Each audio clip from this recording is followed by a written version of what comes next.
انسان کی تخلیق پر شیطان کا اللہ سے جھگڑا۔ جب کچھ بھی نہیں تھا، صرف اللہ کی ذات تھی، تو اللہ نے سب سے پہلے پانی کو بنایا، پھر پانی کے اوپر اپنا عرش بنایا۔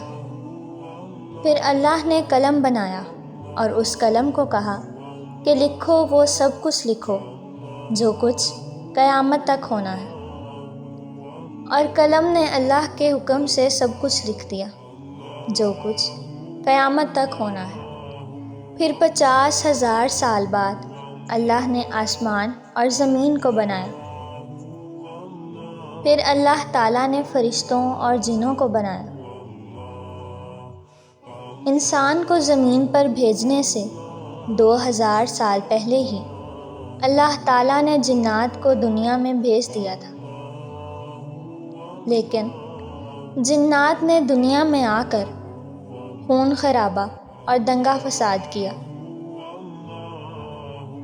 اللہ نے جب انسان کو پیدا کرنا چاہا تو اللہ نے فرشتوں کو بتایا کہ میں ایک ایسی مخلوق پیدا کرنے والا ہوں جو زمین میں میرا خلیفہ ہوگی۔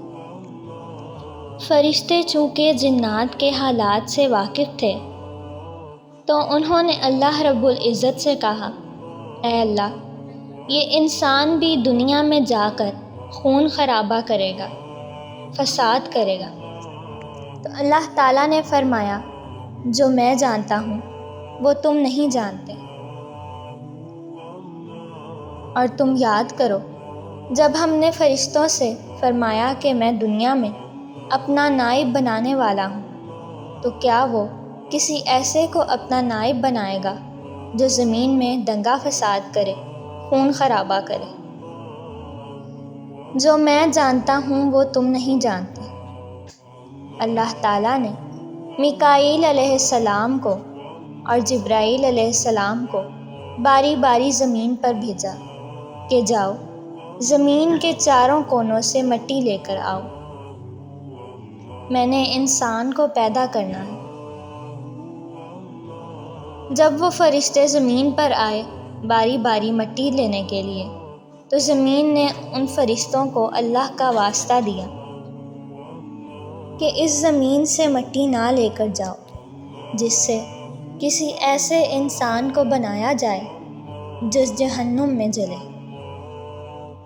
پھر اللہ تعالیٰ نے آخر میں اسرائیل علیہ السلام کو مٹی لانے کے لیے بھیجا کہ پیارے اسرائیل، تم جاؤ اور مٹی لے کر آؤ۔ جب اسرائیل علیہ السلام مٹی لینے آئے تو زمین نے ان کو بھی اللہ کا واسطہ دیا اور رو رو کر فریاد کی، مگر حضرت اسرائیل علیہ السلام نے ان کی ایک نہ سنی اور زمین کے چاروں کونوں سے مٹی لے کر اللہ تعالیٰ کے پاس گئے۔ اللہ تعالیٰ نے حضرت اسرائیل علیہ السلام سے کہا، پیارے اسرائیل، جب مٹی نے تم سے رو کر فریاد کی، یہاں تک کہ تمہیں اللہ کا واسطہ دیا، تو تمہیں اس پر ترس نہیں آیا؟ تو حضرت اسرائیل علیہ السلام نے کہا، یا اللہ، میرے لیے آپ کے حکم سے بڑھ کر اور کچھ بھی نہیں، اس لیے میں زمین کے چاروں کونوں سے مٹی لے کر آ گیا ہوں۔ تو اللہ رب العزت نے کہا، پیارے اسرائیل، آج کے بعد انسان کی روح نکالنے کی ذمہ داری میں تمہیں دیتا ہوں۔ اللہ تعالیٰ نے حضرت آدم علیہ السلام کا پتلا بنایا اور وہ 40 سال تک پڑا رہا۔ اللہ تعالیٰ نے حضرت آدم علیہ السلام کے پتلے پر 39 سال تک غم کی بارش کی اور 1 سال تک خوشی اور راحت کی بارش برسائی، اور اس میں انسان کو 2 سبق دیے کہ دنیا میں غم بہت زیادہ ہے اور خوشی بہت کم، اور دوسرا یہ کہ چاہے غم جتنا مرضی ہو پر آخر خوشی ضرور آئے گی۔ 40 سال کے بعد حضرت آدم علیہ السلام کی مٹی بجنے والی مٹی بن گئی، ایسی مٹی جس سے ٹھوکر لگنے پر آواز آتی ہو۔ تو اللہ تعالیٰ نے اس مٹی سے حضرت آدم علیہ السلام کو بنایا۔ جب آدم علیہ السلام کا پتلا پڑا تھا تو ابلیس آدم علیہ السلام کے پتلے کے پاس آ کر چکر لگاتا رہتا اور اسے حسد کی نظر سے دیکھتا رہتا اور کہتا کہ اسے اللہ نے ضرور کسی مقصد کے لیے بنایا ہے۔ ایک دن شیطان نے حسد میں آ کر حضرت آدم علیہ السلام کے پتلے پر تھوک دیا۔ اللہ تعالیٰ نے جبرائیل علیہ السلام کو حکم دیا کہ پیارے جبرائیل جاؤ اور آدم کے پتلے سے اس تھوک والے حصے کو اکھاڑ لو۔ جبرائیل علیہ السلام نے اس تھوک والی جگہ کو اپنی انگلی سے اتارا اور آج اس جگہ ہماری ناف ہے۔ پھر اللہ تعالیٰ نے اس تھوک والی مٹی سے کتے کو پیدا کیا۔ اسی لیے آج کتے کے اندر وفاداری انسان کی جبلت کا اثر ہے اور وہ کاٹتا ہے کہ یہ شیطان کی تھوک کا اثر ہے۔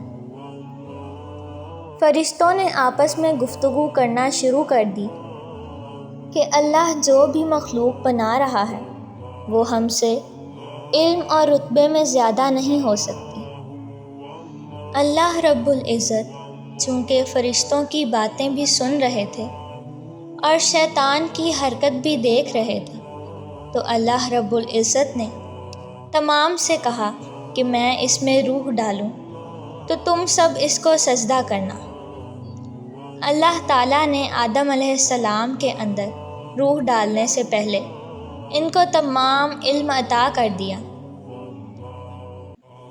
وہ علم بھی عطا کر دیا جو فرشتوں کے پاس نہیں تھا۔ جب آدم علیہ السلام کے جسم کے اندر روح ڈل چکی تو اللہ نے حضرت آدم علیہ السلام سے ان چیزوں کے نام پوچھے جو فرشتوں کو بھی معلوم نہیں تھے، اور فرشتوں کو فرمایا دیکھو میں کہتا تھا نا جو میں جانتا ہوں وہ تم نہیں جانتے۔ پھر اللہ تعالیٰ نے حضرت آدم علیہ السلام کو تمام فرشتوں کے نام سکھائے، پھر ان کو ملائکہ پر پیش کر کر فرمایا کہ سچے ہو تو ان تمام چیزوں کے نام بتاؤ۔ تو فرمایا کہ اے آدم بتاؤ دو ان کو ان تمام اشیاء کے نام۔ پھر جب حضرت آدم علیہ السلام نے انہیں تمام اشیاء کے نام بتا دیے تو اللہ رب العزت نے فرمایا کہ میں نہ کہتا تھا کہ میں جانتا ہوں آسمان اور زمین میں چھپے تمام راز، کیونکہ اللہ رب العزت شیطان اور فرشتوں کی باتیں سن چکے تھے، اس لیے انہوں نے شیطان اور فرشتوں سے کہا کہ حضرت آدم علیہ السلام کو سجدہ کرو، کیونکہ اللہ تبارک و تعالیٰ ان تمام کو بابر کروانا چاہتے تھے کہ یہ جو بھی مخلوق ہے اس کا سٹیٹس تمام فرشتوں اور تمام جنوں سے زیادہ ہے۔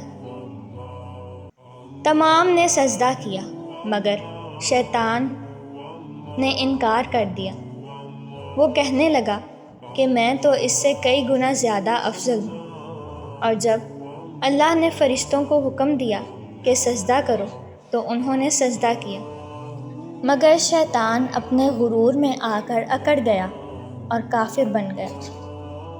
پھر اللہ تعالیٰ نے شیطان کو جنت سے نکالا اور فرمایا دفع ہو جا، فرمایا تو ذلیل ہے بس نکل جا۔